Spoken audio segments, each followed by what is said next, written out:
महाराष्ट्रात उष्णतेची लाट पसरली असताना कोल्हापूर जिल्ह्यातून एक थंडावा देणारी बातमी आहे। ऐन उन्हाळ्यात कोल्हापूरच्या पन्हाळगडावर काश्मीरी गारठा अनुभवायला मिळाला हे सांगितलं तर तुम्हाला पटणार नाही, पण हे खरं आहे। ऐतिहासिक पन्हाळगडावर निसर्गाचा वेगळाच आणि सुखावणारा खेळ पाहायला मिळतोय।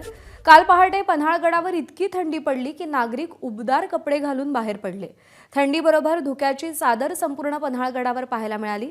मात्र सकाळी 9 नंतर पुन्हा उन्हाचा पारा वाढलाय। शिवाय संध्याकाळी 7 नंतर पुन्हा पन्हाळगडावरती गारठा पडतोय। त्यामुळे पन्हाळगडावर राहणारे स्थानिक आणि नागरिक उबदार कपडे घालून बाहेर पडतायत।